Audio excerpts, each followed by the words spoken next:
Action? Action. Action. Okay.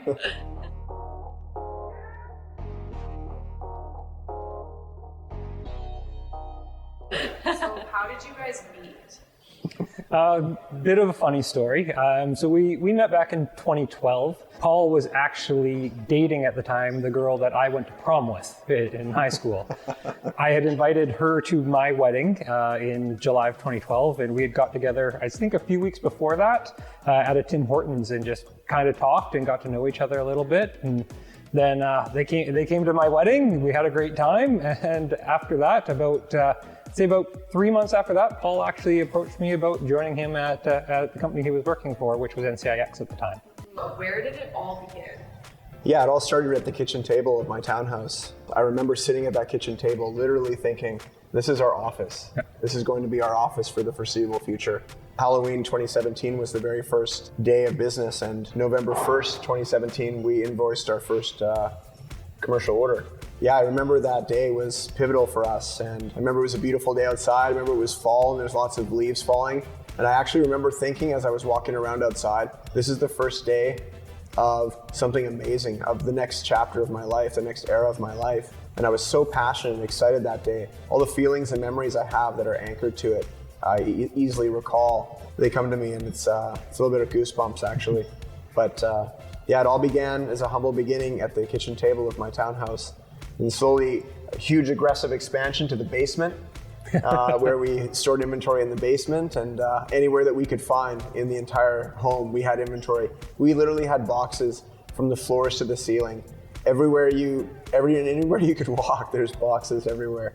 I remember many days Will would come over, and all of us, the teammates, would literally just sit at my kitchen table with our laptops and just work on world domination together. At the beginning, it was a nervous time for me. Like I said, I was buying a condo. I was just getting going, getting our mortgage. And so just kind of grinding away at a home office, as well as working at Paul's kitchen table, like he said. Early on, those origins of calling my clients that I hadn't reached out to prior and saying, hey, this is where I've gone. This is who we are, this is what our business is about. And just getting their buy-in, and when they would buy in, just the feeling I would get that, hey, I've had this relationship with them for anywhere from 5 years to just maybe a year. And them trusting me spoke volumes to me that my relationship with them was strong. So I guess that's kind of where my origins were in terms of this business and it growing.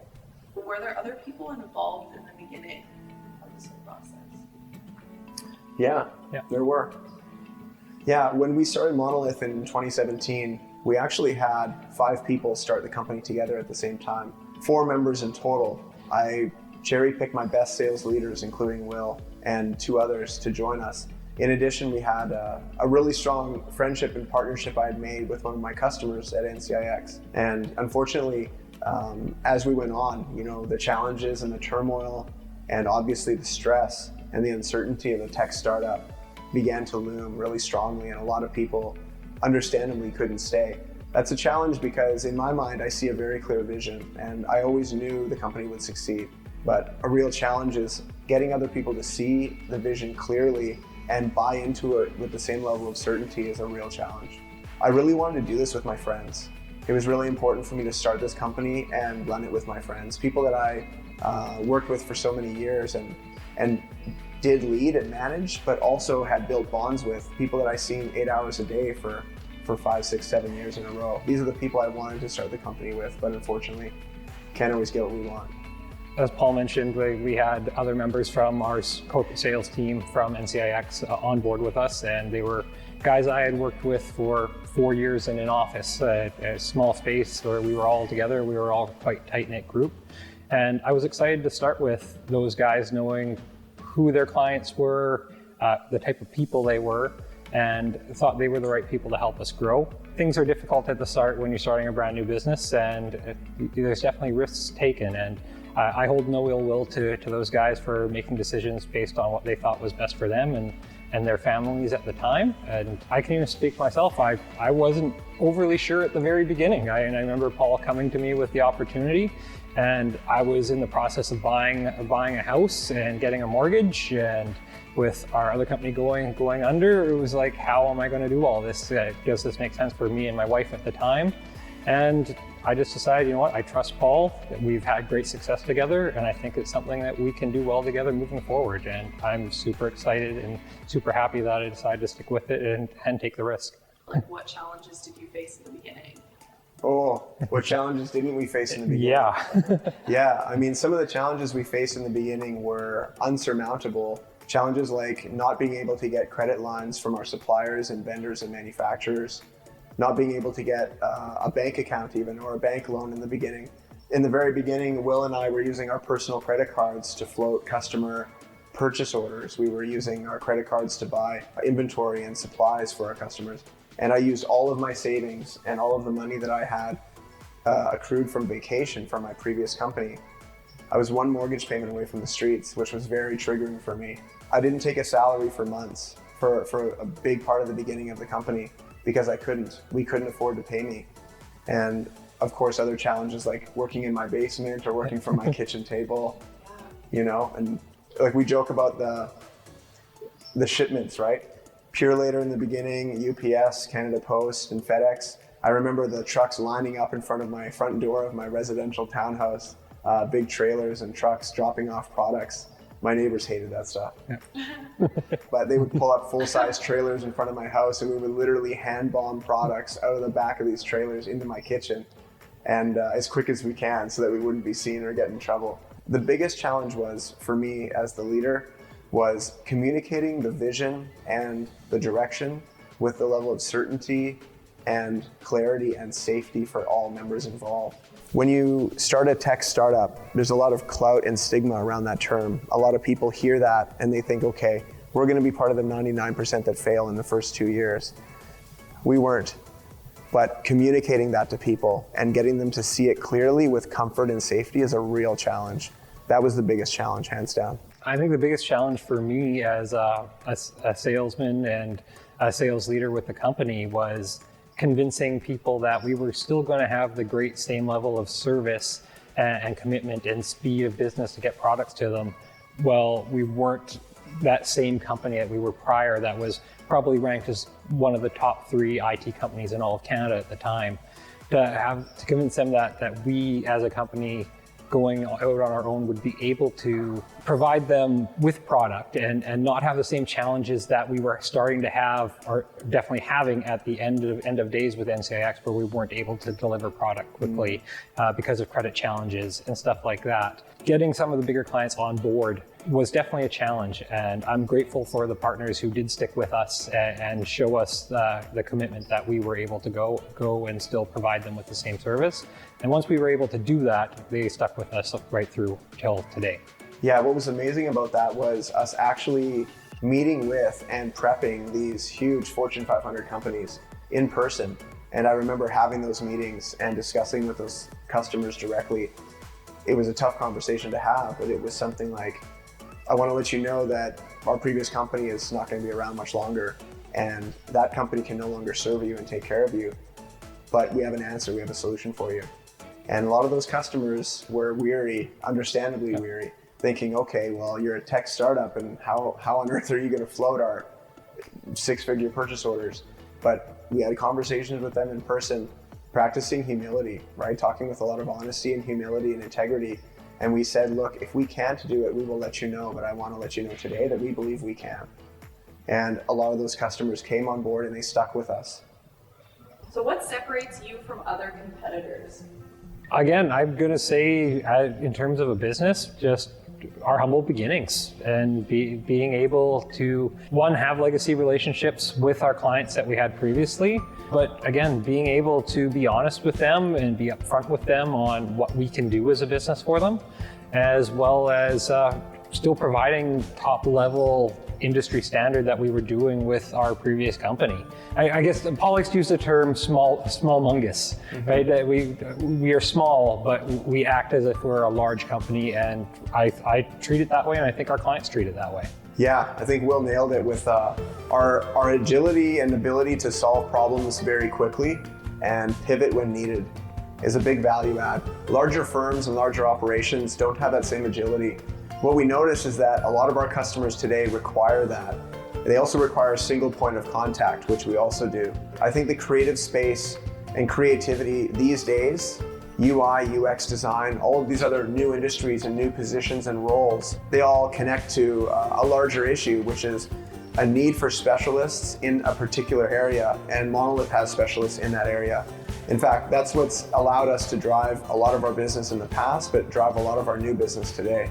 So when we started the company, we had the ability to leverage relationships. When we say leverage relationships, through our legacy of success, we were able to call up top tier manufacturers and suppliers and say, hey, it's Paul and Will, what can you do for us? And we were able to get that exceptional pricing level or that exceptional service level or dedicated reps, dedicated account managers, which really put us leaps and bounds above a lot of our competitors. Our resourcefulness is our biggest resource. Monolith as a lean and tight organization is extremely resourceful. We make enormous things happen for the size of our company. I think one of my favorite stories there is just with a bigger client of mine who was hesitant to buy from us for probably the good first year of our business. He had been burned by smaller firms before going under and had put out $50,000, $60,000 on an order and only to have to reorder it from a bigger company. And he was very hesitant to pull the trigger knowing that we were a smaller company. But it just took Paul and I getting on the phone with him and coming to a creative solution in terms of we just accepted a 50% deposit from him, and until we delivered it, didn't take the remaining payment. And that eased his mind and we fulfilled his needs, and he's been ordering with us ever since. Okay, so what was your education before starting Monolith? I went to school for digital animation, art and design in my late teens actually, and my real passion was in digital art. 3D animation, modeling, texturing, and creating 3D spaces and environments and character modeling. I have a real passion for that. In high school, I actually spent a lot of time programming. So I started programming when I was 13, and I programmed on a Commodore VIC-20, which is a really old computer. Yes, it is. It's the kind of computer that you had to turn off. When you turned it off, you would actually lose whatever you programmed, so it couldn't store programs on the hard drive. I'm fortunate I got into it when I was so young, and it enabled me to empower my company, but also understand a lot about apps and programs and design. And I really got into other art as well, digital art, two-dimensional art, what a lot of people coined what do they call it? The verb of Photoshop. It was adjective, Photoshop. Yeah. That's so funny. Anyways, I got into Photoshop when I was young too. So UI and UX design is something I'm very passionate about. I've been doing for over 20 years, as well as programming. I've been programming for 25 years. My education, I have a bachelor's degree in communications from Simon Fraser University. I studied that for 4 years at SFU, but actually my career path didn't actually take me down that line. I started doing co-op jobs, but a lot more in the sports industry. So I did co-ops with the BC Lions and the Vancouver Canadians, and eventually got an opportunity to move into sales in the BCHL with Penticton Vs in the city of Penticton, which was great for me. And it actually drove my passion of sales at that time, and learning that I actually loved doing that. I loved interacting with people, and I loved making people, I guess trying to solve people's problems and get to the point where I could have good, solid interactions with them and make us both feel like we got what we wanted out of the situation.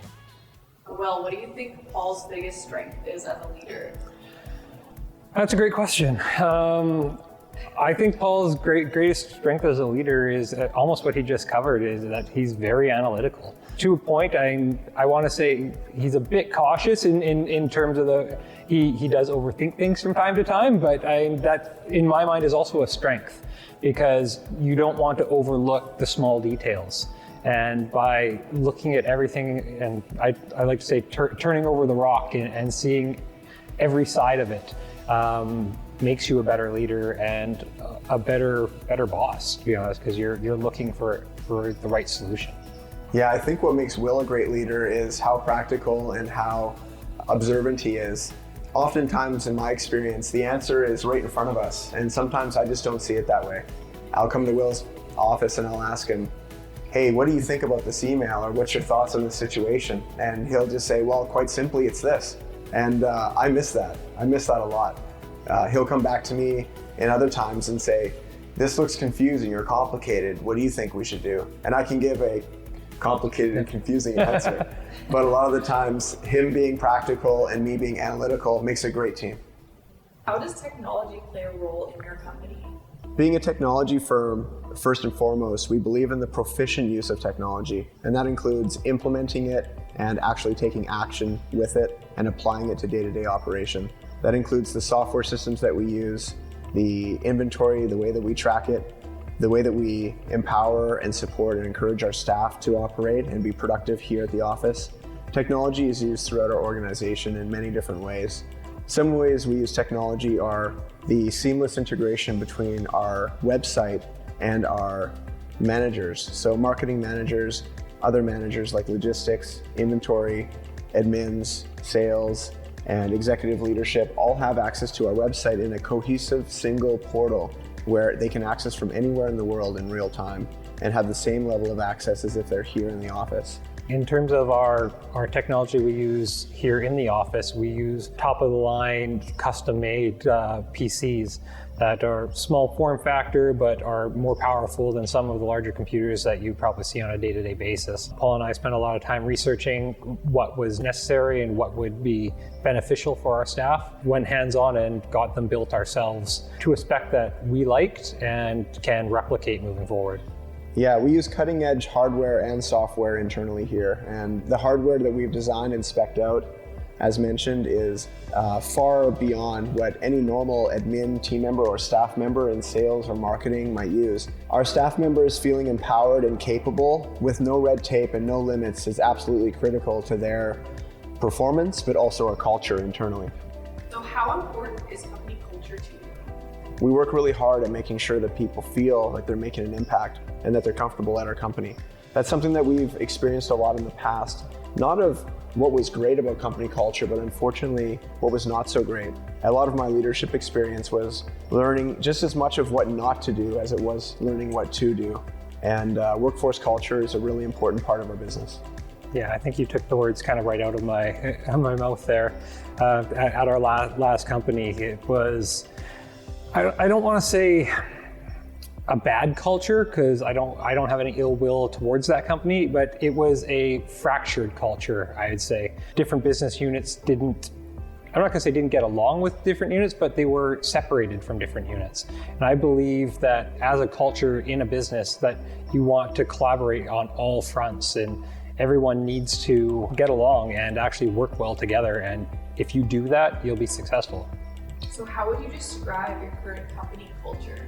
So our current company culture, I think, is a personal one, to be honest. I strongly believe in a core value of getting to know all of your employees. I think what gets lost on large companies is that you become a cog in the wheel. Larger tech companies or just larger companies in general, and if you're just an employee but the person doesn't know who you are, then you don't really feel valued unless you're getting recognition on a daily basis from someone. As an owner in the company, I want our employees to know my name. I want to know their name. I want to be able to talk to them about what their problems are or what their concerns are with the business and how we can rectify them. I think if you can have that sort of culture within a workplace, that people are going to want to be there and they're going to want to do the best, not only for themselves, but for the company. I believe that building the very best staff members doesn't just happen inside the office, but outside the office. And we want people to feel empowered and encouraged and supported here. And we want to make that a personal experience as much as possible. That means asking the deeper questions, but also being willing and open and available, accessible to hear them on any questions or concerns they have. We find that our culture, as it grows and develops, has become more of a collaborative, open, comfortable culture where teammates are cross-functional. They want to help each other, they want to be engaged with each other, and they want to take ownership of their tasks and their role, and they do an amazing job doing that. So if you could hit restart, would you do anything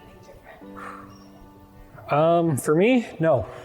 Honestly, I've talked about it before already today, that this was a risk for me when I decided to break off and start Monolith with Paul. It was a risk worth taking. If you're not willing to take a risk, you're not going to get the reward down the line. I think all the challenges we've had and the people who've come, the people who've gone, they've driven who we are today. I'm thankful for those people, and we're going to continue to grow and we're going to continue to be successful. So for me to say I would change anything, I can't say I would. We had really big dreams from the very beginning, and that included all the team members that started Monolith together to be here. Unfortunately, not everybody stayed. However, some of the relationships that were brought on board by those team members, for us, fortunately, they chose to stay when given the choice.